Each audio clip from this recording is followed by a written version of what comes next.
Introducción. Este libro no va de letras. Tampoco va de grandilocuentes categorías etarias. Todo lo que sigue va de idiotas. Así, nada de X, Y, Z. Nada de millennials, baby boomers, silent generation o nativos digitales. Hemos hablado en esos términos hasta el hastío. Hemos establecido cortes temporales demasiado evidentes, y al final no hemos sido capaces de decir nada interesante en realidad.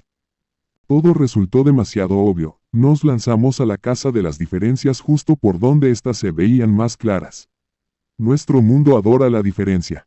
Necesitamos verlas en todas partes, aun cuando nos hacen perder de vista la imponente desdiferenciación que homogeneizaba a las mismas generaciones que no dejábamos de bautizar con letras y términos grandilocuentes, tratando de aprender sus particularidades. Pero de lo que hoy urge hablar, en cambio, es del idiota. Pensemos al idiota como principio homogeneizador. Las generaciones se encuentran a menudo precisamente en ese punto, el idiotismo. X, Y, Z. Todos pueden ser idiotas por igual. ¿Es acaso el idiotismo el signo de una metageneración? Es el leviatán de las generaciones. Una especie de horripilante monstruo compuesto ya no por una infinidad de individuos, sino por una infinidad de idiotas. ¿O es acaso el idiotismo el punto de llegada de la lucha de las generaciones? Constituye el idiotismo, más bien, una sociedad sin generaciones. Es la síntesis del devenir generacional, que concluye su movimiento dialéctico en la figura del idiota. O simplemente el idiotismo será una marca transgeneracional propia de nuestra posmodernidad. Esto último es especialmente relevante. La generación idiota es una transgeneración degenerada. Si bien el modelo de esa transgeneración es la adolescencia, hoy todos podemos ser adolescentes, de la misma manera que todos podemos ser mujeres o que todos podemos ser hombres, o que todos podemos ser lo que nos venga en gana sin importar nada más que nuestros deseos. Hemos hablado demasiado de transexualidad, y hemos perdido de vista lo transgeneracional. A la emasculación de los hombres y la masculinización de la mujer, a esa insoportable homogeneidad que se vende como diversidad, le correspondió en el plano etario el envejecimiento de los niños y el rejuvenecimiento de los adultos. Unos y otros se volvieron, de un día para otro, adolescentes, de la misma manera que hoy decimos que un hombre hormonado es una mujer, o que una mujer hormonada es un hombre.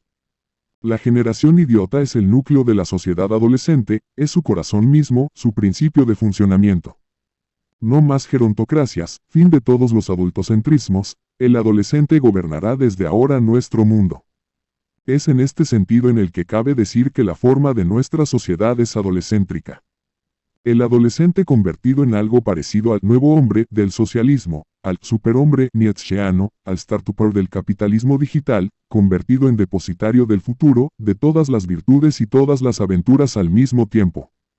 El adolescente gobierna la forma de la cultura, estructura la forma de la política, inspira los cambios de nuestro lenguaje, impone sus preferencias estéticas, domina el imaginario postindustrial y el sistema de consumo.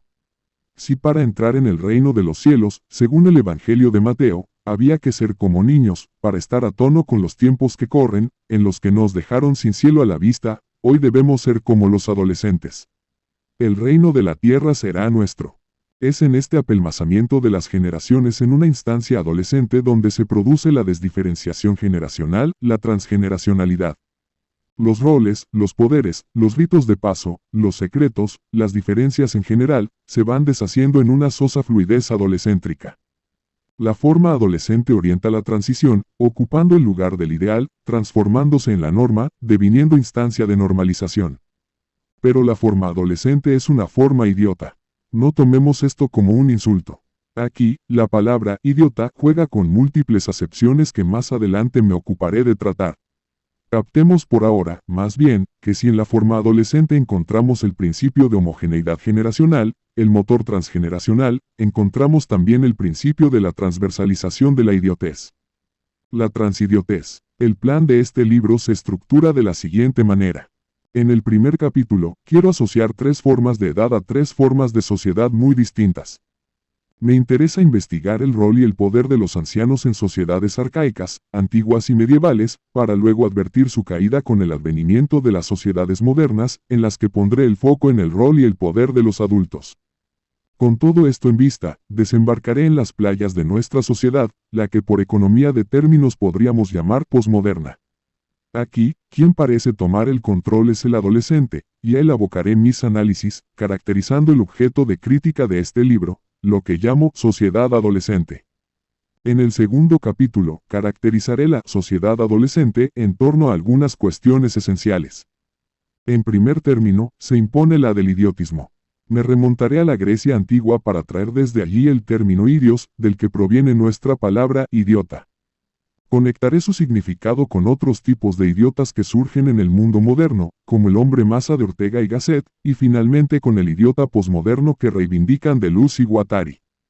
Otra cuestión crucial de este capítulo es la del sentido. La pérdida del sentido caracteriza nuestra época. El desierto avanza sin freno. Quiero vincular este problema con el gran tópico de la identidad, cada vez más omnipresente. Sentido e identidad no solo son problemas que, a nivel individual, se han adjudicado comúnmente al estadio adolescente de la vida, sino que ahora, a nivel colectivo, podemos adjudicárselos a la forma de nuestra sociedad.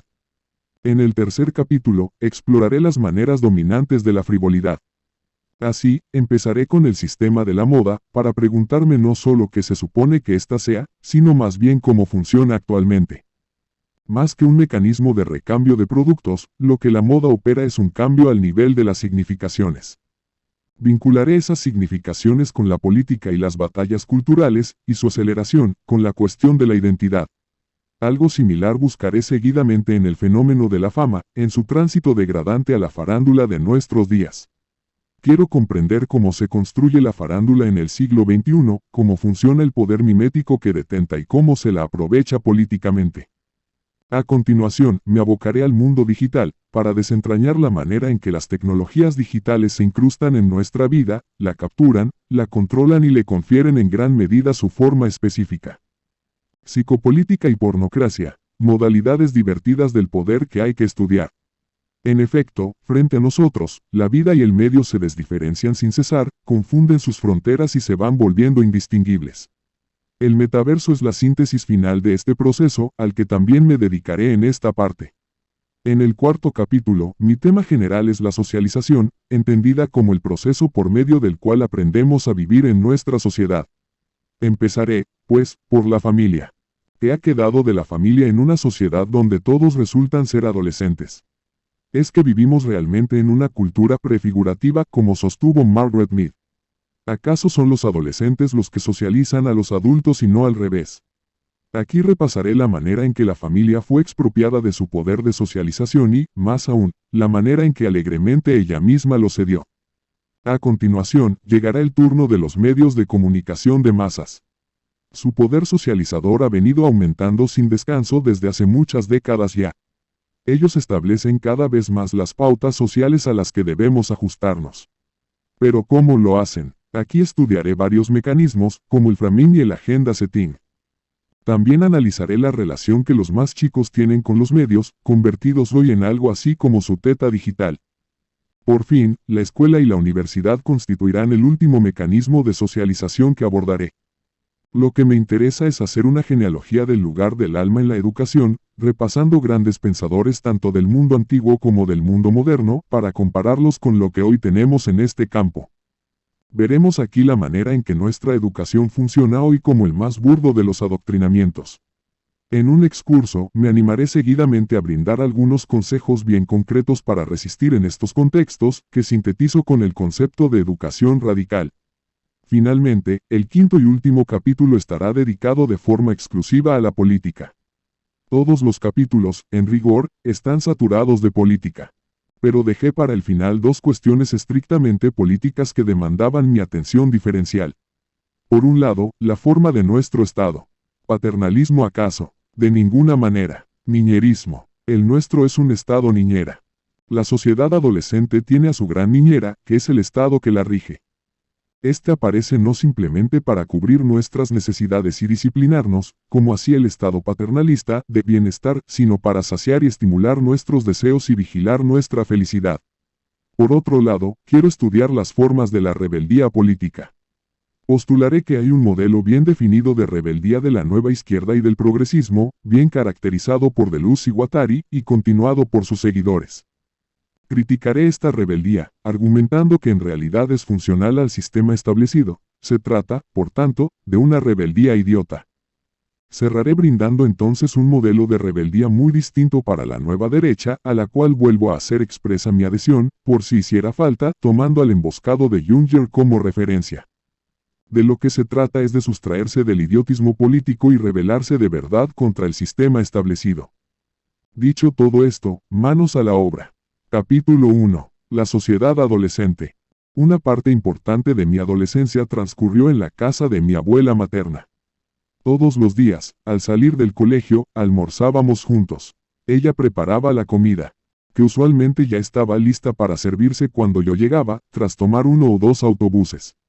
Todavía hoy podría enumerar con precisión de centavo los menús más destacados y hasta saborearlos en mi imaginación. La casa de mi abuela era la casa de sus nietos. No solo yo me apersonaba a diario, sino también mis hermanos. Algunas veces se sumaba mi prima. Mis padres, mientras tanto, trabajaban. Sus horarios laborales tomaban toda la mañana y se extendían hasta la tarde. Ese era el motivo por el que la casa de mi abuela abría sus puertas, no solo como un comedor, sino más bien como un lugar de encuentro intergeneracional.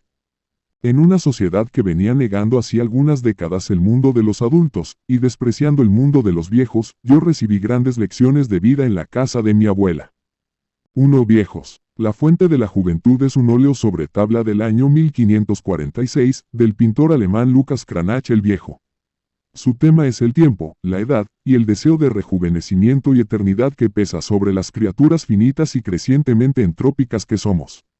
Evoca un mito inmemorial, que cuenta de un manantial con la capacidad de rejuvenecer a quienes se bañaran en él. En el centro de la pintura se nos muestra la fuente mítica, cuyos poderes mágicos son capaces de devolverle la juventud a las ancianas que en ella se bañan.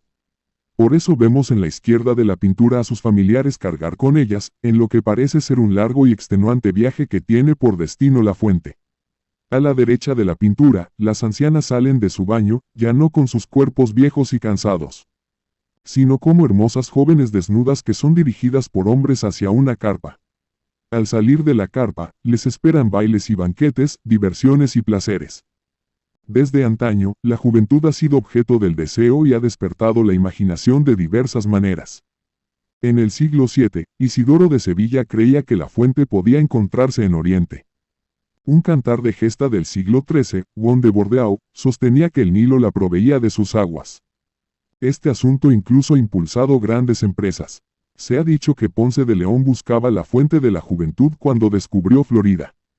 En nuestro mundo desencantado, en el que la técnica reemplaza a la magia, los nuestros buscan la eterna juventud no en aguas mágicas, sino con arreglo a cirugías, cremas, prótesis, medicina regenerativa, ácido hialurónico, masajes reafirmantes y tonificantes, radiofrecuencias nanofraccionadas, ultrasonidos, láser y Photoshop, pero se mantiene el objeto del deseo.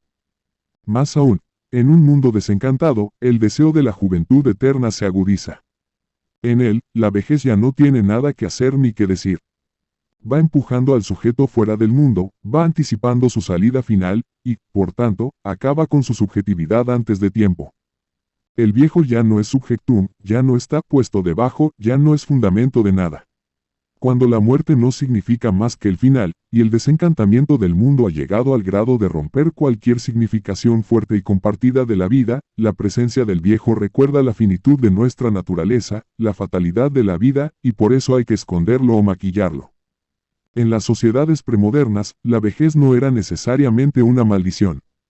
Bajo ciertas circunstancias, podía ser todo lo contrario. Incluso en las sociedades primitivas, cuya existencia material precaria y su necesidad de desplazamiento territorial más o menos constante hacen del viejo una carga objetiva, éste puede mantener un lugar destacado en el entramado comunitario. En efecto, sus años traen consigo la experiencia, el conocimiento, la tradición, la magia y la proximidad al mundo de los espíritus.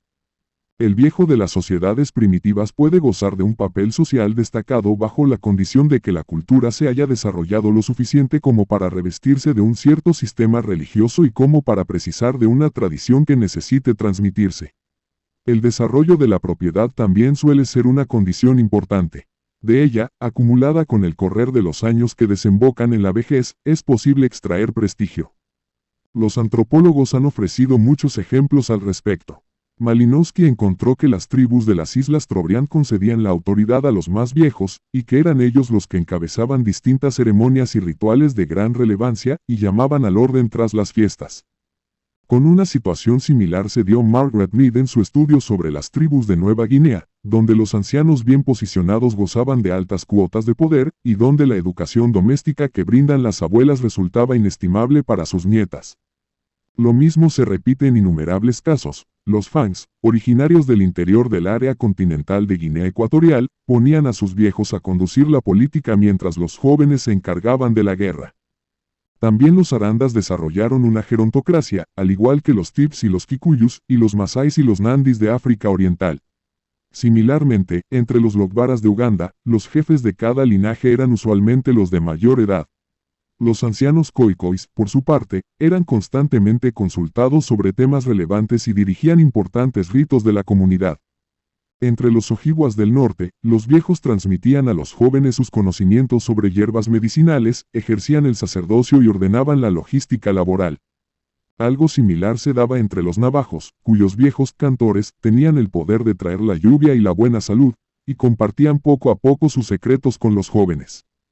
Los ancianos coriaques que poseían rebaños, a su vez, tenían una función matrimonial indispensable, consistente en distribuir sus bienes a sus hijos y yernos. Los viejos yaganes, asimismo, gozaban de los mejores lugares de las chozas y se dedicaban a aplicar la ley no escrita, que dependía tanto de su memoria como de su interpretación.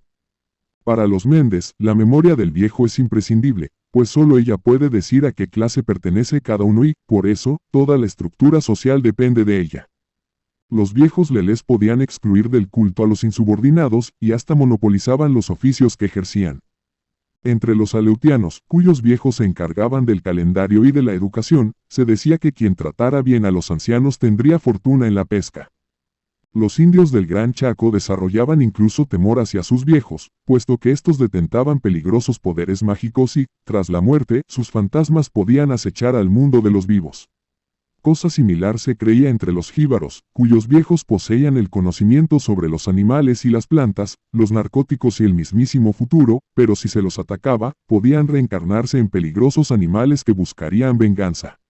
En cuanto a los ñoros del África Oriental, consideraban que los más ancianos estaban imbuidos de una gran cantidad de majano, una especie de poder mágico, similar a la idea de maná. Más allá de los primitivos, la antigüedad también concede, en muchos casos, un lugar importante a los ancianos. Incluso una sociedad guerrera como la espartana coloca a sus viejos en el poder. El culto a la fuerza y la destreza, la lucha y la conquista, no impide que esto sea así. La vejez es, con todo, fuente de valor.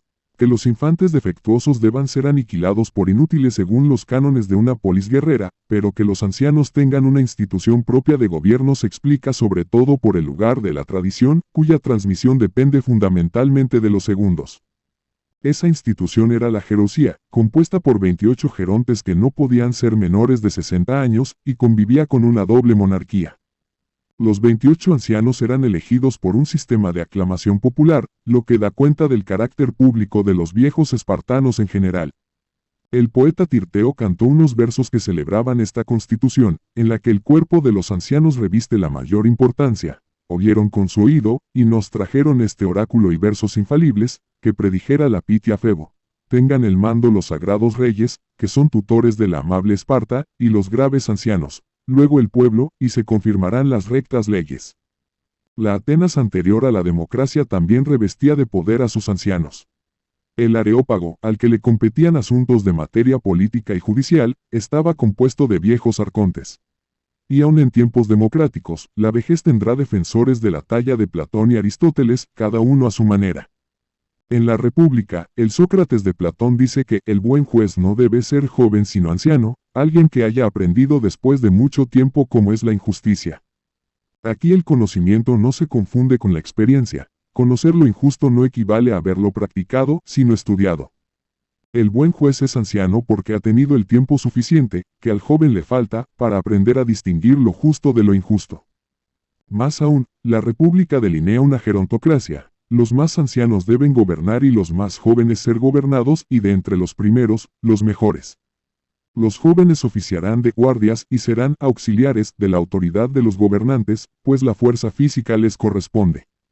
Este esquema es deudor del lugar que tiene el conocimiento en la política de Platón. Su polis ideal está gobernada por un filósofo rey. Pero para pensar hay que demorarse.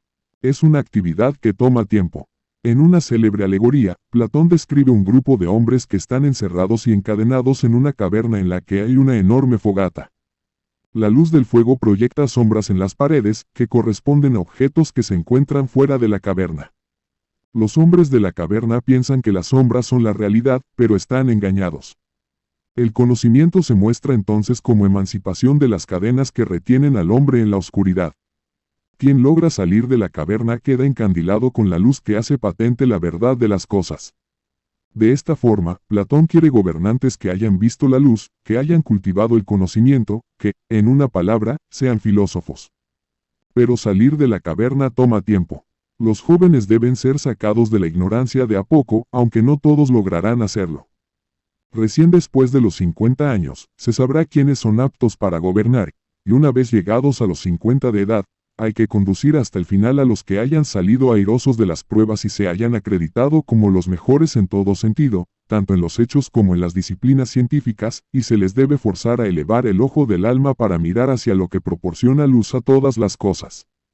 Y, tras ver el bien en sí, sirviéndose de este como paradigma, organizar durante el resto de sus vidas, cada uno a su turno, el Estado, los particulares y a sí mismos, pasando la mayor parte del tiempo con la filosofía, pero, cuando el turno llega a cada uno, afrontando el peso de los asuntos políticos y gobernando por el bien del Estado. Aristóteles, por su parte, no imagina una polis necesariamente gobernada por filósofos ancianos, pero mantiene gran estima por los adultos mayores, a ellos se les debe el honor que les corresponde según edad. Y, más todavía, el estagirita deja fuera de la política a los más jóvenes. En su sistema de filosofía práctica, la ética está antes que la política. Por ello, al joven hay que enseñarle primero la ética, que le servirá para moderar sus pasiones. Así, su ética nicomáquea fue escrita para Nicómaco, su hijo. En ella, Aristóteles es claro al sostener que cuando se trata de la política, el joven no es un discípulo apropiado, ya que no tiene experiencia de las acciones de la vida. Además, el joven es dócil a sus pasiones. Su inexperiencia lo incapacita para la política, que precisa de experiencia y prudencia. Los fines de la política son demasiado importantes como para quedar en las manos de la juventud. El bien supremo es el fin de la política y ésta pone el máximo empeño en hacer a los ciudadanos de una cierta cualidad y buenos e inclinados a practicar el bien. Pero al joven le resulta ajena la prudencia. Dado que la prudencia consiste en la disposición habitual para la determinación de medios apropiados para la realización de fines vinculados al proyecto de una vida buena, no basta con aprenderla teóricamente. La prudencia requiere mucho tiempo, precisa volverse hábito. Así, los jóvenes pueden ser geómetras y matemáticos, y sabios, en tales campos, pero, en cambio, no parecen poder ser prudentes. Aristóteles no especifica cuánto tiempo se requiere, como si lo había sugerido Platón a la hora de delinear su sistema educacional y político. No obstante, la configuración de una jerarquía etaria en la que la edad es fuente de experiencia y sabiduría práctica resulta patente. Los jóvenes aprenden de sus mayores, y no al revés. El tiempo es el gran aliado del intelecto práctico. En un pasaje, Aristóteles dice con claridad que uno debe hacer caso de las aseveraciones y opiniones de los experimentados, ancianos y prudentes no menos que de las demostraciones, pues ellos ven rectamente porque poseen la visión de la experiencia. La antigüedad romana, a su vez, al menos hasta el siglo II a.C., concederá gran parte del poder político a sus ancianos. El Senado es una institución aristocrática de personas entradas en edad. Los jóvenes llaman a los senadores padres y los acompañan amorosamente a la casa del Senado y los regresan a sus hogares. Desde esa institución se exigen responsabilidades a los cónsules, se ratifican o rectifican los acuerdos que emanan de las asambleas populares y se resuelve el vacío de poder que deja la muerte de un cónsul. También en la familia, el poder de la edad era algo evidente. La figura del pater familia supone un poder doméstico absoluto, y el joven que desea casarse debe contar con el consentimiento no solo de su padre, sino también de su abuelo. La etapa imperial de Roma, hacia el año 27 a.C., modera el poder de la edad.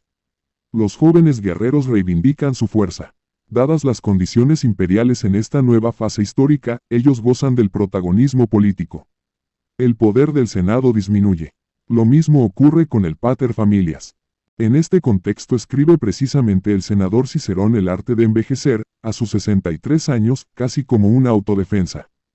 El texto presenta un diálogo entre Catón el Viejo y dos jóvenes, Lelio y Escipión. Cicerón hablará a través del primero, y se esforzará por mostrar que la vejez es una etapa digna de la vida, que tiene mucho para dar tanto al individuo como a la comunidad. Los que dicen que los viejos somos inútiles no saben de qué hablan. Son como esas personas que creen que el capitán de un barco no hace nada porque se pasa el día a popa, timón en mano, mientras los demás trepan por los mástiles, se afanan por las cubiertas y limpian la sentina. No realiza las labores de los jóvenes porque tiene las suyas propias, más relevantes e imprescindibles. La fuerza puede corresponder a los jóvenes, pero la sabiduría corresponde a quienes han vivido lo suficiente como para cultivarla. La imprudencia es propia de la edad florida y la sabiduría de la marchita. Por eso Cicerón vuelve a la típica metáfora platónica del barco y los marineros, y son los ancianos los responsables de capitanear la nave. La división del trabajo responde a un criterio etario. Por eso los jóvenes han de escuchar a los ancianos, como Lelio y Escipión escuchan y aprenden de Catón.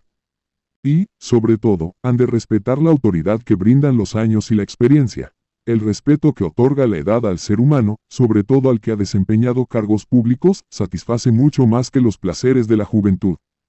En efecto, la vejez libera al hombre de las pasiones de otras edades. Esto supone una liberación del tiempo, que puede utilizarse mejor en cosas de mayor valor. Los banquetes, los juegos y los burdeles no valen nada comparados con estos placeres, los del intelecto. Las personas cultivadas a medida que cumplen años se apasionan cada vez más por el aprendizaje. Y remata, os aseguro que el placer intelectual es el mayor de los placeres. De esta forma, el terror que suscita la disminución de la libido y los apetitos de las más diversas índoles que trae la vejez es puesto del revés por Cicerón, que celebra esa pérdida. A fin de cuentas, si, según la filosofía estoica que él sigue, lo natural es bueno, entonces la vejez, que es enteramente natural, no puede ser algo malo. Un siglo más tarde, Séneca, preceptor del emperador Nerón, intentaría usar su influencia para devolver poder al Senado. En sus epístolas morales a Lucilio, Séneca hablará en un momento dado sobre la vejez que le toca vivir. Sus argumentos son muy parecidos a los de Cicerón, y dan cuenta de su estoicismo. Es gratísima la edad que ya declina, pero aún no se desploma, y pienso que aquella que se mantiene aferrada a la última teja tiene también su encanto. O mejor dicho, esto mismo es lo que ocupa el lugar de los placeres, no tener necesidad de ninguno. También en la Biblia se pueden encontrar bellos pasajes sobre la vejez. En el Antiguo Testamento, por ejemplo, se ilustra con claridad la importancia de la transmisión de la tradición que está en manos de los ancianos. Acuérdate de los tiempos antiguos, considera los años de muchas generaciones. Pregunta a tu padre, y él te declarará. A tus ancianos, y ellos te dirán. En otra parte, leemos que en los ancianos está la ciencia, y en la larga edad la inteligencia. Un salmo, a su vez, nos dice que en la vejez no hay muerte, sino vida para los justos, aun en la vejez fructificarán. Estarán vigorosos y lozanos. En el Nuevo Testamento, se hallan numerosas referencias de cuidado y respeto al anciano, y de la autoridad que le corresponde, en contraposición a un neófito, esto es, a un recién llegado. Así, por ejemplo, los obispos deben ser cristianos probados en el tiempo que se han desarrollado tanto en carácter como en conocimiento, que gozan de buena reputación personal y familiar, y que han demostrado ser mayordomos eficientes de los asuntos de la Iglesia. Justamente, palabra griega para anciano, es presbiteros, que habla de un hombre maduro y con mucha experiencia. No es extraño encontrar en la pluma de los más destacados filósofos de la era cristiana referencias de este tenor sobre la vejez, desde San Agustín a Santo Tomás. El primero divide las edades del mundo en 6 etapas, que identifica con las edades de la vida: de Adán a Noé, infancia; de Noé a Abraham, pueritia; de Abraham a David, adolescencia; de David al cautiverio en Babilonia, juventud; de este último al nacimiento de Cristo, madurez; de Cristo a la eternidad del fin de los tiempos, ancianidad. Así, la última etapa de la vida se relee teológicamente como un tiempo de gracia. En sus confesiones, Agustín anota, cosas que tienen su aurora y su ocaso. Que al nacer tienden al ser, crecen para perfeccionarse y cuando son perfectas, envejecen y mueren. Por su parte, Tomás recomendará el estudio de la metafísica para una edad bastante avanzada. Ella se orienta al conocimiento de Dios y las verdades divinas, y por tanto es un punto de llegada. Su nivel de abstracción es inapropiado para quienes no tienen la madurez suficiente. Según la clasificación de las edades, para sumergirse en la metafísica el hombre debe tener por lo menos 50 años, lo que en la Edad Media lo hacía a uno anciano. Gobernadores, magos, sacerdotes, filósofos, bajo ciertas circunstancias políticas y culturales, las sociedades premodernas muy a menudo han concedido al anciano lugares de importancia. La ancianidad supone una suerte de estatus que le otorga al hombre una serie de derechos, obligaciones y funciones sociales propias de un agente. El anciano puede ser admirado, temido, respetado, obedecido e incluso adorado, o bien todas estas cosas al mismo tiempo. El viejo detenta el conocimiento propio de la experiencia, la comunión con los antepasados, los secretos mejor guardados, la correcta interpretación de la tradición, o bien todos estos privilegios al mismo tiempo. Pero todo esto es un valor solo allí donde la vida transcurre sin conmociones, donde el cambio social es prácticamente imperceptible y donde la estabilidad comunitaria vuelve eterna la práctica social. Lo antiquísimo precisa de personas antiquísimas que marquen el rumbo de la vida en común y que conjuren sus peligros. Los tiempos modernos, que tienen otro ritmo, y para los que los estatutos significan nada, pintarán un cuadro muy distinto. 2. Adultos. En el siglo XVIII, Kant definirá la ilustración como la salida del hombre de la minoría de edad, de la cual él mismo es culpable. Sin embargo, salir de esa condición no tiene nada que ver con la consumación de un desarrollo físico, sino moral. La minoría de edad estriba en la incapacidad de servirse del propio entendimiento, sin la dirección de otro. Estamos ya en tiempos modernos, y el ideal de autonomía se esgrime por doquier. El movimiento ilustrado promete de esta manera una emancipación colectiva.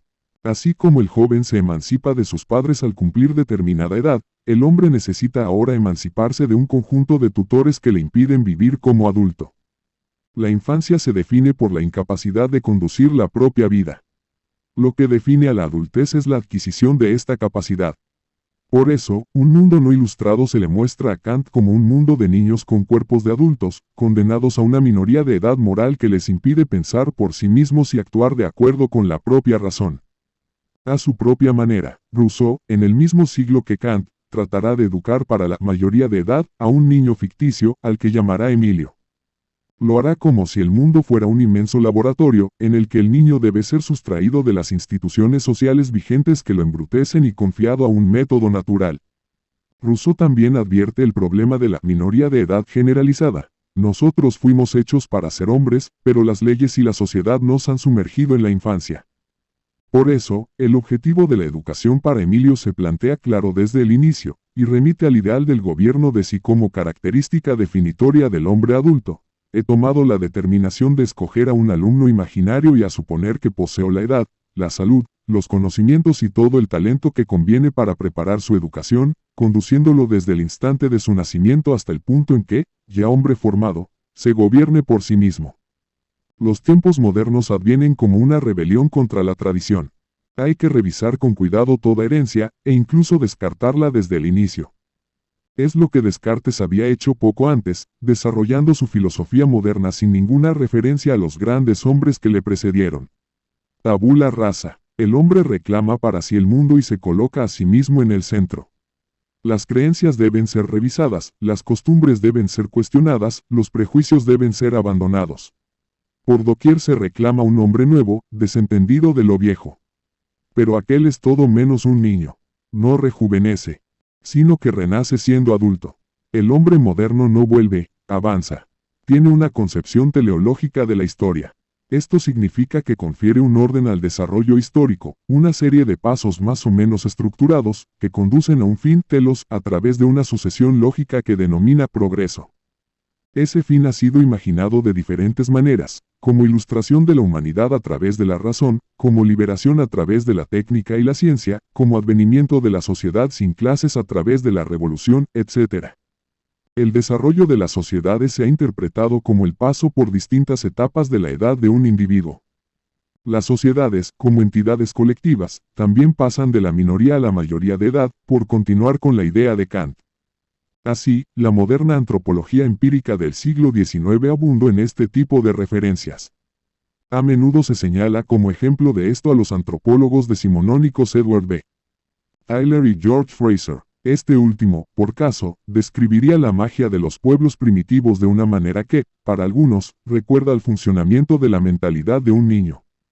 Otro antropólogo, contemporáneo de aquellos dos, escribiría por entonces sobre los esquimales. Estos grandes niños no superaron el periodo de la animalidad, y todavía tienen que aprender que no pueden hacer sus necesidades en público. También Louis Morgan ordenaba en fases la evolución de la humanidad. Salvajismo, barbarie, civilización, se deslizaban a través de la lógica del progreso. Al inicio de todo, nos encontramos con el periodo de la infancia de la existencia del hombre, donde hay incluso menos que niños. En una condición tan absolutamente primigenia, el hombre aparece, no solo como un niño en la escala de la humanidad, sino también poseedor de un cerebro en el que ni un solo destello o concepto traducido por estas instituciones, invenciones y descubrimientos, ha penetrado. En una palabra, se halla al pie de la escala, pero, potencialmente, es todo lo que ha llegado a ser después. Algo muy parecido ocurría, mientras tanto, en la naciente sociología. Auguste Comte, por ejemplo, dividió el desarrollo del conocimiento de una sociedad en 3 etapas: teológico, metafísico y físico-científico. El paso de una etapa a otra se presentaba como una maduración que tenía por fin un desarrollo pleno de las capacidades. ¿No se acuerda cada uno de nosotros, contemplando su propia historia, que ha sido sucesivamente, en cuanto a sus nociones más importantes, teólogo en su infancia, metafísico en su juventud y físico en su virilidad? Comte había sido influido por Henry de Saint-Simon, quien ya había expresado la misma idea general: las opiniones científicas formuladas por los filósofos deben estar investidas de tal forma que se vuelvan sagradas, para que puedan ser enseñadas a niños de todas las clases, así como a analfabetos, cualquiera sea su edad. La filosofía no puede penetrar en el niño, porque este último carece de la capacidad necesaria para entenderla. Por eso, aquella debe mutar su forma, en lo que Saint-Simon, al igual que Comte, entiende que es un tipo de discurso de menor nivel. Los distintos tipos de conocimiento están gradados, igual que las edades de la vida, y cada cual corresponde a una etapa distinta, no solo del individuo, sino también de la sociedad en su conjunto. Pero tanto a Saint-Simon como a Comte los caracteriza el optimismo moderno. Las sociedades se desplazan en sus edades rumbo a un porvenir de realización humana. Saint-Simon vuelve a dividir las edades en 3 etapas, y a cada una le asigna una relación con el ansiado futuro. Hay que notar que solo los adultos mantienen con una relación efectiva, prácticamente mesiánica. Los años dorados de la raza humana no están detrás de nosotros, sino frente a nosotros. Descansan en la perfección del orden social. Nuestros ancestros nunca lo vieron. Nuestros niños algún día llegarán a ello. Depende de nosotros despejar el camino. Desde la psicología, a su vez, algunos utilizaron la misma idea de la correspondencia entre la edad del individuo y la del grupo social, pero al revés. Plantearon, pues, que el individuo vive, a lo largo de sus etapas de desarrollo, lo que las sociedades han vivido en su desarrollo histórico. Este es el caso de Granville Stanley Hall, padre de los estudios psicológicos de la adolescencia. Su teoría de la recapitulación sostenía que la infancia del individuo, 0 a 4 años, está en correspondencia con la etapa animal del hombre, la niñez 4 a 8 años con la etapa de la caza y la pesca, la preadolescencia, 8 a 12 años con la vida monótona del salvajismo y la adolescencia, 12 años hasta la adultez con primitivas épocas de turbulencia y transición. ¿Transición a dónde? En el caso del adolescente, hacia su realización como adulto, que supone el abandono de semejantes correspondencias con pasados tan remotos de la especie humana. Hay que advertir en todo esto que ni la figura del niño ni la del viejo se ajustan al ideal moderno. El hombre, que ha sido puesto en el centro del mundo, no es ni uno ni otro, sino un adulto. Allí donde el niño necesita tutores, el hombre moderno reivindica su autonomía. Allí donde el anciano representa el pasado, el hombre moderno se quiere constructor del futuro. Los tiempos modernos no solo se jactan de haber superado la magia que aún en el Renacimiento seguía teniendo importancia, sino también la religión. Ya lo hemos mencionado respecto de Comte. También en el siglo XIX, Nietzsche declarará la muerte de Dios. De esta forma, el orden moral ha quedado sin el fundamento teológico, más aún, metafísico, que, de manera absoluta, lo estabilizaba y lo hacía inteligible y autoevidente para todos. Perder a Dios equivale a perder la fuente misma de lo bueno y lo malo, y de una vigilancia perpetua que custodia los caminos del hombre. Por eso hemos quedado a oscuras, viene continuamente la noche y más noche, y se torna indispensable encender linternas en pleno día. Ese es el precio de haber matado a Dios, lo que, en concreto, quiere decir, haberlo quitado del centro de la vida, haberlo reducido a un viejo relato sin el poder necesario para articular nuestro orden humano. Ese precio es el de la desorientación radical que acompaña al nihilismo en virtud del cual se despliega la historia occidental. El precio es quedarse a oscuras. Los viejos pueden ser, en virtud de su edad, magos o sacerdotes, transmisores de tradiciones o intérpretes de los más encriptados elementos comunitarios, bajo la condición de que el grupo social precise para su orden y su práctica social de referencias religiosas y tradicionales. Pero cuando ellas caen en desuso, ya no se puede ver la edad avanzada como poseedora de estos secretos y habilidades. Queda así privada de sus relevantes funciones de otros tiempos. Sin Dios, y vueltos contra toda tradición, los tiempos modernos no son los tiempos del anciano. La industria moderna del rejuvenecimiento buscará en adelante disimular este vacío. También el crecimiento demográfico cumple aquí un rol importante. Los tiempos modernos traen consigo avances en materia de higiene pública, además de revoluciones tecnológicas y económicas que incrementan sustantivamente la esperanza de vida de la población. En 1800, Europa tenía una población de 187 millones. 50 años después, la población aumenta a 266 millones, y hacia 1870 llega a 300 millones. Llegar a viejo ya no resulta una rareza. Ya no remite a ningún mérito, ninguna bendición ni privilegio individual. La vejez ya no se puede interpretar como un triunfo del individuo sobre los peligros de la vida, sino como el conjuro progresivo de estos peligros por parte de la sociedad. El viejo se despersonaliza, y su edad lo va dejando sin nada que ofrecer. Ha dejado, finalmente, de ser sujeto. La niñez tampoco puede dar nada significativo en su estado actual. Los niños no cambian el mundo ni lo construyen. Todo lo que cabe hacer con ellos es formarlos para la adultez, para que puedan ser mayores de edad, no solo en cuanto al cuerpo, sino también en cuanto al espíritu. Por eso, son sobre todo adultos en potencia.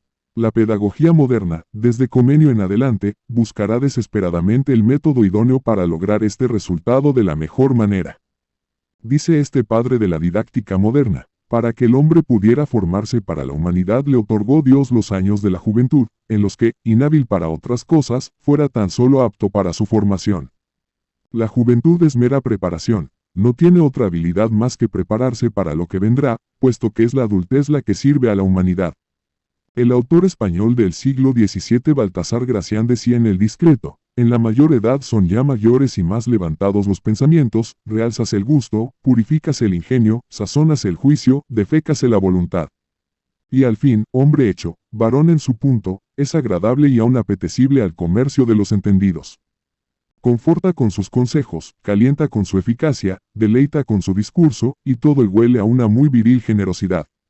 De hecho, la niñez, como una etapa significativamente distinta en términos sociales de la adultez, es deudora en gran medida de los tiempos modernos. La misma expansión demográfica y la extensión de la esperanza de vida que desencantaron la vejez tornaron visible la niñez y le dieron sus contornos propios. Las difíciles condiciones que hacían la vida muy corta implicaban una niñez fugaz y efímera. Pero con la paulatina superación de esas condiciones, la vida en general se alarga, y la niñez en particular emerge. Esto no significa, naturalmente, que el niño no haya existido antes como un conjunto de características fisiológicas específicas. Lo que se quiere decir es que es propio de la modernidad configurar a la niñez en sus características sociales como una etapa de la vida profundamente diferenciada, en su expresión, en su estética, en sus roles, permisos y prohibiciones, de la adulta. La modernidad diferencia al niño y, con ello, le otorga contornos más claros al adulto. Todo esto ha sido visto con gran claridad a través de las investigaciones de Philip Aries, que prestan especial importancia al arte. Hasta el siglo XII, el arte medieval no representó niños. Aries encuentra por fin en ese siglo, sin embargo, algunas obras religiosas que representan al niño Jesús a sus 8 años. Lo curioso es que nunca se trata más que de un adulto a escala reducida. Nada diferencia en el arte al niño del adulto, con la excepción de su tamaño. Lo mismo se registra en el siglo XIII, como es el caso de la Biblia de San Luis o de un Evangelio de la Santa Capilla de París. En general, la infancia no se representa más que en el niño Jesús hasta el siglo XIV, en el que se extiende a la niñez de determinados santos. Con todo, las escenas no colocan al niño en un mundo de actividades y roles diferenciados de los adultos.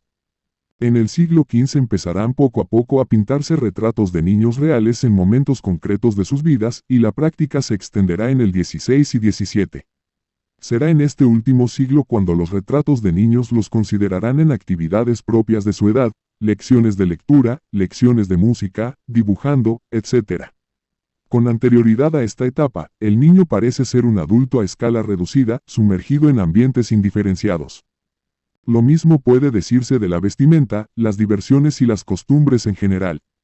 En la Edad Media, la forma de vestir no distinguía edades, sino jerarquías estamentales. El niño vestía lo mismo que el adulto, pero en pequeño. Habrá que esperar al siglo XVII para que se difunda una manera propia de vestir de la niñez, diferenciada del estilo adulto. La separación de las etapas de la vida por su ropa habla a las claras de la necesidad de tornar visible la diferencia. La creciente concurrencia a colegios difundirá y estabilizará el uso de uniformes para los niños. De hecho, las escuelas empezarán a dividir sus grados por edad y se convertirán en instituciones para niños, allí donde antes no existían estas separaciones. En cuanto a los juegos y las diversiones, hasta entrado el siglo XVII no existía una división clara entre lo que correspondía al mundo de los niños y lo que pertenecía al del adulto. Por un lado, los muñecos no eran exclusivos de la niñez, eran también piezas de colección del adulto, e incluso constituían poderosos instrumentos para la magia y la hechicería. Por otro lado, los juegos de azar, como cartas y dados, no eran exclusivos del mundo adulto, los niños también participaban en ellos, e incluso aún en el siglo XVIII, había colegios, como el College Oratorien de Troyes, que permitían apuestas en juegos de azar. Pero la diferenciación tendrá lugar con fuerza a partir del siglo XVII, e irá dejando ciertas diversiones para la niñez, compartidas con las clases bajas. Poco a poco se va delineando la idea de la niñez como una etapa de inocencia que requiere protección y supervisión del adulto. La inocencia separa ambos mundos. La inmersión del niño en el mundo del trabajo, tan propia de las duras condiciones de vida, va dejando paso a una inmersión en el mundo de la escuela, que prepara para la vida adulta. Al mismo tiempo, la relación del niño con el mundo de la sexualidad va siendo disciplinada por los pedagogos modernos, que promueven la separación de los sexos en las instituciones educativas, que restringen determinadas lecturas para la niñez, que proscriben ciertas palabras y que censuran determinadas bromas que no mucho tiempo atrás eran frecuentemente oídas y repetidas por los niños. De esta forma, estos verán, leerán y escucharán cosas distintas de las que el adulto ve, lee y escucha. El niño vivirá en el marco de su propia esfera simbólica. En efecto, la inocencia inherente a su mundo debe ser preservada en el proceso de formación que lo convertirá a la postre en adulto. Los tiempos modernos necesitan adultos. Por eso Kant requería mayores de edad. Por eso Rousseau forma a su Emilio casi en laboratorio para que se gobierne a sí mismo. Por eso los pedagogos modernos buscan la didáctica perfecta y una disciplina rigurosa. Con la progresiva retirada de Dios, el hombre coloca sobre sus hombros demasiado que hacer. Más bien, debe rehacer el mundo a su medida. Tal es el ethos del mundo moderno. La teología ha perdido su puesto, pero distintas teleologías se disputan el vacío. Sin embargo, todas tienen en común algo: el progreso de la historia que conduce a un fin de libertad y realización humana es responsabilidad exclusiva del mundo adulto. 3. Adolescentes. 14 de diciembre de 2018. Se cierra la cumbre del clima de la ONU, que se había inaugurado 12 días antes. La última intervención queda a cargo de Greta Thunberg, una adolescente sueca de 15 años. Se dirige hacia líderes de 200 países: ustedes no son lo suficientemente maduros como para decir las cosas como son. Incluso esa carga nos la dejan a nosotros, los niños. A continuación, agrega que el mundo adulto está robando el futuro de los niños. Los adultos, señalados por el dedo acusador del adolescente, no tienen mejor idea que irrumpir en un estruendoso aplauso. De inmediato, la viralidad. La adolescente fue encumbrada en un abrir y cerrar de ojos como un ícono mundial por todos los medios de comunicación. Un año después fue coronada por la revista Time como personaje del año. Importantes políticos, generalmente de izquierdas, se encargaron a su vez de difundir el caso de esta niña, tan valiente como pura, que se enfrentaba al corrompido mundo de los adultos.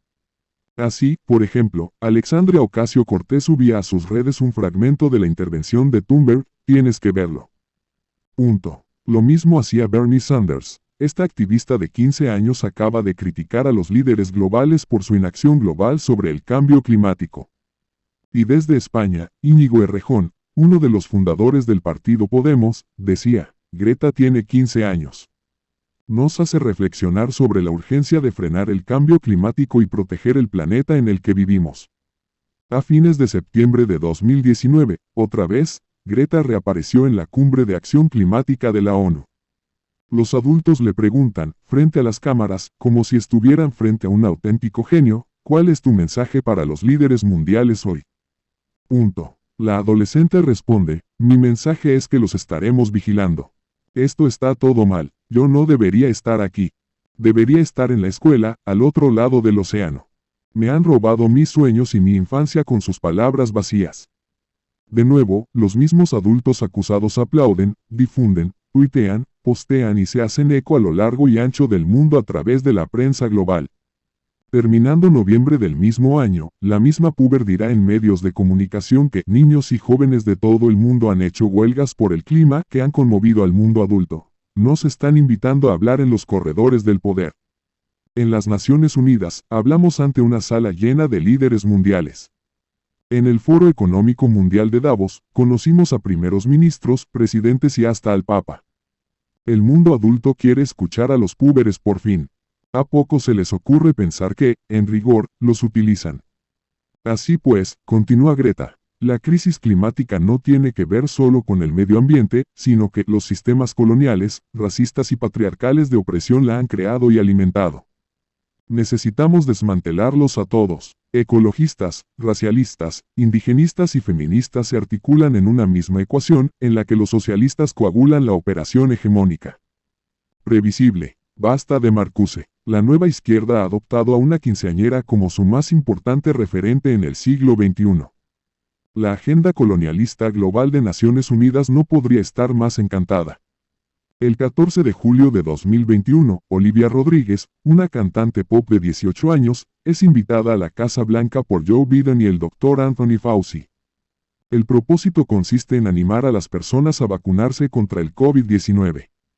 El cálculo es evidente, las personas estarán más dispuestas a seguir los consejos de una adolescente famosa que a escuchar a gobernantes y científicos.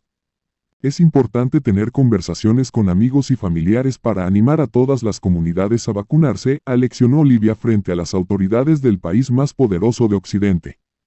Seguidamente, tomó los selfies de rigor, y posó junto al presidente de Estados Unidos, un hombre de 79 años que se esfuerza por hacer gestos juveniles colocándose lentes oscuros de una manera pretendidamente graciosa. Biden postea la sesión fotográfica en su Instagram, y también sube un video en el que la adolescente dialoga con Fauci y le explica cosas tan relevantes como que es el Man Crush Monday. Estos ejemplos, tomados entre tantos otros que podrían citarse, son una radiografía de nuestros tiempos posmodernos. La adolescencia domina la forma y el contenido de nuestra cultura, la nuestra es una sociedad adolescente. La transición entre la niñez y la adultez que supone la adolescencia se congela en un estado permanente que todo lo engloba. Atrapados en una transición que no transita, que está detenida, vemos desaparecer paulatinamente las fronteras que dividían los universos diferenciados del adulto y del niño. Una parte de este fenómeno la vio venir en la década de 1980 el sociólogo norteamericano Neil Postman.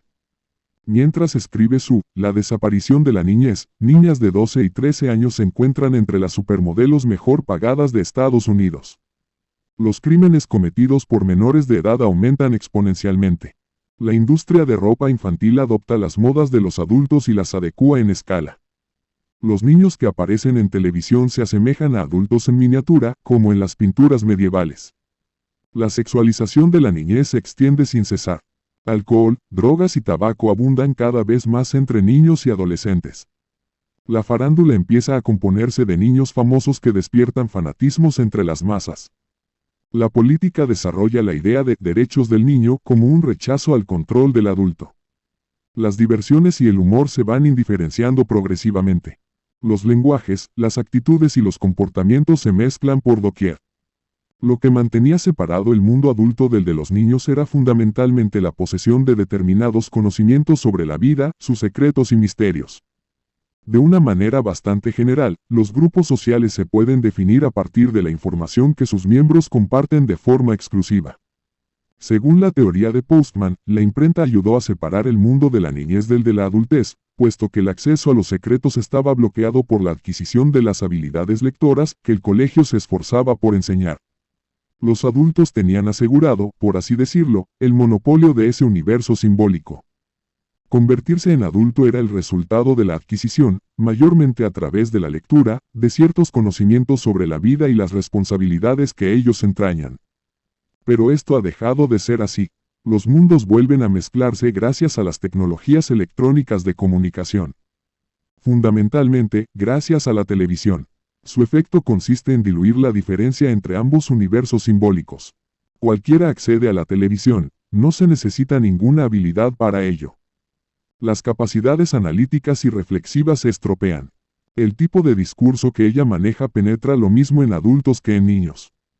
A estos últimos, además, les revela los secretos de la vida adulta: violencia, sexo, adicciones, tragedias. Otros tantos misterios también son derribados por la pantalla. Ya no queda información reservada al mundo adulto, y por eso, concluye Postman, las fronteras que los separan del mundo de la niñez se desmoronan. Sobrevienen tiempos de uniformidad, de homogeneización, de igualitarismo. Pero, al final de su libro, Postman expresa su confianza en las novedosas tecnologías de la computación. La única tecnología que tiene la capacidad de preservar la niñez es la computadora. Para programar una computadora, uno necesita, en esencia, aprender un lenguaje. Esto significa que uno debe tener control sobre habilidades analíticas complejas similares a las requeridas para una persona completamente alfabetizada, para lo cual se necesita un entrenamiento especial. Este es el gran desacierto de Postman. Se le escapa la posibilidad de las interfaces gráficas, que harán innecesaria la posesión de conocimientos de lenguajes informáticos. La computadora será muy pronto una especie de televisión interactiva que orienta al usuario mediante imágenes. Más importante todavía, con la llegada de Internet, el quiebre de la diferencia entre emisor y receptor hará de los niños y adolescentes productores de contenido, y ya no meros espectadores. Esa computadora que para Postman representaría la conservación de la niñez, cuando se conecta a la red de redes da paso a la comunicación de masas como un ida y vuelta, y la cacofonía digital termina de mezclar e indiferenciar el mundo adulto del mundo de la niñez. La televisión permitió la recepción indiferenciada de información. Internet permitirá, a su turno, la emisión indiferenciada. Aquella, a pesar de lo que cree Postman, mantiene todavía un privilegio para el mundo adulto: la producción de contenido. Los niños pueden mirar televisión e incluso aparecer en ella, pero no diseñan la programación, no establecen el guión, no digitan ninguna estrategia comunicacional. En cambio, en el mundo digital, emisión y recepción se confunden. Los niños ingresan al mundo de la comunicación de masas muchas veces como productores de contenido. Lo que queda tras la consumación de este proceso es la síntesis, el adolescente. Etapa de transición entre la niñez y la adultez, ni una cosa ni la otra. Desarrollo inconcluso, a veces más parecido al niño, a veces más al adulto. El adolescente contiene en sí a su tesis y a su antítesis, en un equilibrio ahora petrificado, que desde hace ya algún tiempo no va a ningún lado. Así, fue un error pensar que los niños se parecían cada vez más a los adultos, a lo que se parecen cada vez más es a los adolescentes. De la misma manera, también fue un error pensar que los adultos habían sido sustraídos por un proceso de infantilización. A lo que aspiran, en lo que de todas maneras constituye un claro proceso de regresión, es a la adolescencia. En algunos países han empezado a denominar esto último juvenismo. Lo adolescente es lo indiferenciado, lo que todavía no ha llegado a ser aquello a lo que tiende, pero que ya ha abandonado el lugar en el que se encontraba. La inestabilidad se expresa en la voz, en los cambios corporales todavía a mitad de camino, en las recurrentes crisis de sentido y de personalidad, en el vello aún desprolijo y discontinuo, en los tambaleos del andar y el escaso control sobre sí. La autonomía, si bien se reclama, aún no coagula. Le falta la responsabilidad que viene aparejada al autogobierno. Lo adolescente adolece, sufre la carencia de esa llegada que estabiliza lo que se es. Es en este sentido en el que niños y adultos ingresan en la lógica adolescente, adoleciendo de maneras distintas del lugar que la ya vieja modernidad les había asignado, e incorporándose al reino de la indiferenciación, la inestabilidad y la discontinuidad. Los procesos de masificación, que todo lo uniformizan, llegan ahora al extremo de hacer estallar incluso las diferencias entre las etapas de la vida, hundiéndonos aún más en el infierno de lo igual. Nuestra sociedad digital es una sociedad adolescéntrica. El adultocentrismo, tan propio de la modernidad industrial, ha quedado atrás en la historia. Quien fija la forma y el contenido de la cultura hoy es el adolescente, porque domina los dispositivos que la determinan. Los medios digitales han sido cruciales para lograr este efecto, encuentran en el adolescente su mejor usuario. Las características psíquicas y culturales de estos últimos se articulan bien con los requerimientos del mundo digital: pasión por lo nuevo, adaptabilidad tecnológica prácticamente automática, compulsión publicitaria de la propia vida, deseo irrefrenable de ser visto, inestabilidad entre la necesidad de pertenencia y la de una individualidad auténtica, crisis identitarias recurrentes, valores y gustos efímeros. No es casualidad que quienes en mayor medida utilicen las redes sociales y mejor se desenvuelvan en el mundo online sean los adolescentes. Por empezar, fueron ellos sus mentores. Mark Zuckerberg tenía 19 años cuando ideó Facebook. Tampoco es casualidad que, cuando una red social pasa a ser utilizada mayormente por adultos, pierde de inmediato popularidad, como ocurrió con el mismo Facebook. En los últimos tiempos, a los adolescentes se los ha empezado a designar como nativos digitales. Los números son elocuentes. El 40% de los adolescentes argentinos de entre 13 y 17 años pasa las 24 horas del día conectado a Internet. El 50% permanece conectado hasta la hora de dormir y solamente 1 de cada 10 navega menos de 3 horas diarias. El 98% de los adolescentes en Argentina tiene al menos un perfil en alguna red social. En Estados Unidos, ya en 2018 el 95% de los adolescentes poseía un teléfono inteligente. Además, el 80% duerme con ellos, el 50% no desconecta sus dispositivos jamás y usa 4 pantallas al mismo tiempo. En promedio, los adolescentes norteamericanos envían 500 mensajes diarios a través de los sistemas digitales. En la Unión Europea, a su vez, el 94% de los jóvenes usa diariamente Internet, frente al 77% de la población general. Asimismo, la brecha en el uso de las redes sociales, para el año 2019, fue del 30% en favor de los jóvenes frente a los adultos. Este tipo de datos lleva a una socióloga a afirmar que Internet es la actividad más importante en la vida de los adolescentes. Visto desde otro ángulo, que los adolescentes sean nativos digitales, solo puede significar que los adultos son extranjeros digitales en un mundo regido por Internet. Un neurocientífico francés se escandalizaba en el año 2019 tras haber estudiado distintos números en torno al tiempo que los jóvenes occidentales le dedican al uso de las pantallas. A partir de los 2 años de edad, los niños de los países occidentales se pasan casi 3 horas diarias de media delante de las pantallas. Entre los 8 y los 12 años, esa cifra asciende hasta alcanzar prácticamente las 4 horas y 45 minutos. Entre los 13 y los 18 años, el consumo roza ya las 6 horas y 45 minutos. La informática resulta en general mucho más fácil de dominar para la juventud que para los adultos. Son los jóvenes los que suelen configurar los dispositivos de sus padres, instalar aplicaciones y enseñarles a usarlas. La asignatura informática en la escuela carece hoy de utilidad real. Los alumnos superan a los maestros antes del comienzo mismo de las clases.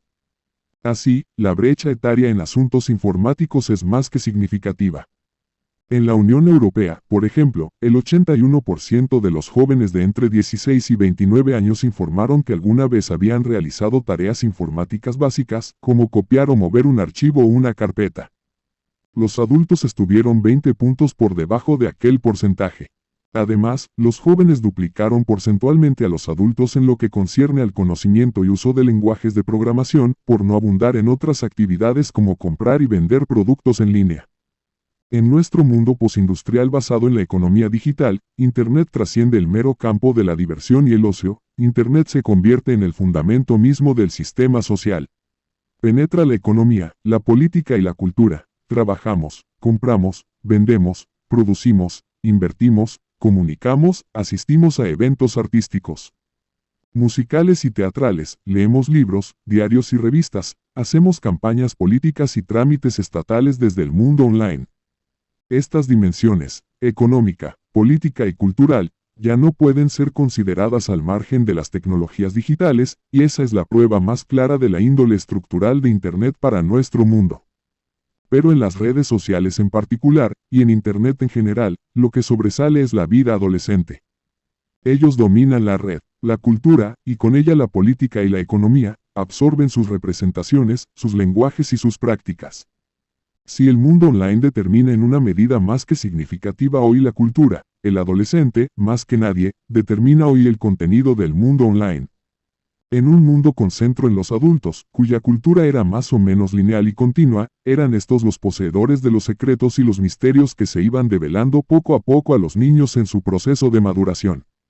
Todo lo opuesto ocurre en nuestro mundo, tan discontinuo y rupturista, en el que los adultos no enseñan, sino que imitan, y buscan desesperadamente desentrañar los secretos de los más jóvenes. Adviene entonces una ideología adolescéntrica, que hace creer que los jóvenes crean mundo de la nada, que sus vidas y sus conocimientos no tienen conexión alguna con el largo camino de la civilización. Desde que la cultura ya no implica ninguna acumulación, ninguna tradición, ningún atesoramiento, ninguna herencia de algo que se recibe para conservarse en alguna medida y transformarse en otra, los secretos ya no remiten a lo que está atrás, sino a lo que está adelante. Esta es una curiosa forma de evitar una suerte de envejecimiento colectivo. La cultura ya no tiene base en largos procesos temporales que se van agregando y ajustando lentamente al cambio social, sino que se resuelve en el instante del clic, cultura sin raíces, cultura fast food. De esta forma, la cultura ya no crece, sino que aparece de repente con los golpes de creatividad individual que modifican el entorno material y simbólico de la sociedad, hasta que éste resulte modificado, a su vez, por el próximo golpe de creatividad, y así sucesivamente. En consecuencia, desaparece la cultura como punto de encuentro de las generaciones, desaparece la cultura intergeneracional común y surge la cultura como un punto de referencia más o menos ininteligible y conflictual en caótico movimiento. En la sociedad adolescente, también parece cada vez más lejana la noción ilustrada de cultura, que la concebía como cultivo de las facultades del espíritu. Esto solo podría lograrse con el tiempo suficiente y con una formación cuidadosa y bien ejecutada. Rousseau logrará que Emilio sea un hombre culto terminada por fin su adolescencia. El hombre culto de Kant es el hombre ilustrado, o sea, el mayor de edad, que se ha atrevido a pensar por sí mismo. Pero hoy ya no se sabe siquiera qué significa ser culto, este tipo de lenguaje ha sido exorcizado, paradójicamente, de la cultura. En el preciso momento en que todo ha pasado a ser cultura, nada puede seguir siéndolo en un sentido realmente significativo. Nuestra cultura del instante y el carpe diem no tiene tiempo para ningún cultivo, puesto que la duración se asemeja no al progreso, sino a la desactualización, de manera tal que todo lo que lleve tiempo genera rechazo.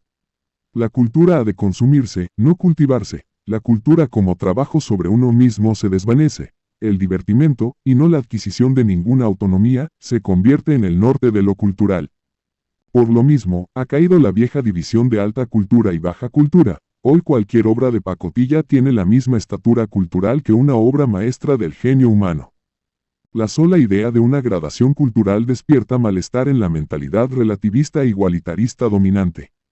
Las jerarquías culturales han sido derrocadas por el gusto adolescente, que ya no es exclusivo de este grupo, sino que domina todo el gusto social. Lo nuevo es lo bueno, lo viejo es lo malo. Esta parece ser la única regla de lo que hoy llamamos cultura. Por donde se mire, los mundos etarios resultan difíciles de distinguir. Con pocas excepciones, los elementos de la cultura se indiferencian y, con ello, se vuelven adolescentes. Así ocurre por ejemplo con el cine, que en los últimos años no ha podido ofrecer nada más que superhéroes al por mayor y películas animadas. El gusto por este tipo de películas afecta a todos por igual, no se sabe si son para niños o para adultos. Configuran, por lo tanto, un gusto adolescente. Lo mismo ocurre con la música, que ya no es capaz de distinguir edades. Los géneros musicales, también mezclados entre ellos en productos cada vez más uniformizados, no se vinculan a ninguna edad en particular, como hace no tanto tiempo podíamos decir que ocurría, por ejemplo, con el rock y su estrecho vínculo con la juventud. La televisión, por su parte, ya no muestra ningún interés por lo que antes se llamaba horario de protección al menor, sus mismas publicidades presentan contenidos que hace algunos años solo se podrían haber emitido a partir de determinada hora de la noche. Incluso los canales para niños deciden hablar a su audiencia de temas como la transexualidad, la homosexualidad, el feminismo y otros tópicos de esta índole. También nuestra cultura material se ha indiferenciado. Las vestimentas ya resultan indistinguibles, puesto que niños y adultos se visten como adolescentes. Silicon Valley y sus gurúes ilustran como nada este estilo que reniega de los trajes y las corbatas. Asimismo, el acceso a determinados objetos tecnológicos, que hasta hace no mucho estaba reservado al mundo adulto, hoy también corresponde a cualquier edad. Celulares, tabletas, computadoras, laptops, estos juguetes de adultos, hoy son también, contra lo que suponía Postman, juguetes para los niños, que aprovechan en ellos distintas aplicaciones interactivas, el uso de redes sociales y juegos varios. Al mismo tiempo, los videojuegos, asociados al mundo de los jóvenes hasta hace no mucho, hoy trascienden esos marcos etarios y se convierten en una actividad laboral no solo para sus productores, sino también para sus usuarios. Tal es el caso de los juegos NTF, en los que trabajan, jugando, cientos de miles de adultos. Rollers, tablas de surf, tablas de skate, wakeboards y snowboards. Ha dejado de ser raro, hace algunos años ya, ver a adultos deslizándose en estos artefactos del deporte extremo otrora exclusivo de los jóvenes. Es como si casi lo único que realmente separara estos mundos fuera la posesión de medios económicos de la que habitualmente gozan los adultos para acceder a estos juguetes. Si en el mundo adultocéntrico había que esforzarse para superar las carencias que lo detenían a uno en la minoría de edad, en el mundo adolescéntrico, al contrario, el adulto representa carencias por doquier, carencia de flexibilidad, carencia de creatividad, carencia de originalidad, carencia de adaptabilidad, carencia de habilidades tecnológicas, carencia de onda, carencia de tiempo, carencia de energía, carencia de vitalidad. El ingreso a la adultez es cada vez menos visto como plenitud de las capacidades, de la inteligencia, de la responsabilidad, y cada vez más como pérdida. Lo único que tiene a favor, cuando existe, es un mayor nivel de ingreso económico. Pero ahí están las grandes celebrities e influencers adolescentes, para mostrar al mundo que es posible ser muy joven y demasiado rico. Es así como, allí donde el mundo adulto posicionaba al menor como metáfora de la carencia, el mundo adolescente coloca hoy al adulto por regla general en ese indecoroso lugar. Si alguna vez el niño fue concebido como un adulto incompleto, hoy el adulto es visto como un adolescente incompleto, pues le falta frescura y espontaneidad. Ni qué decir de la vejez. Si la adultez es carencia, la vejez es discapacidad y obsolescencia consumada. La mayoría de edad ya no es un valor. No hay que esforzarse por madurar, sino por detener el paso del tiempo, o, preferentemente, por lograr su marcha atrás. Lo adolescente ha sido liberado de la edad, ha trascendido los marcos fisiológicos que lo definían. De esta manera, se convierte en la metáfora más apropiada de nuestra sociedad y su cultura.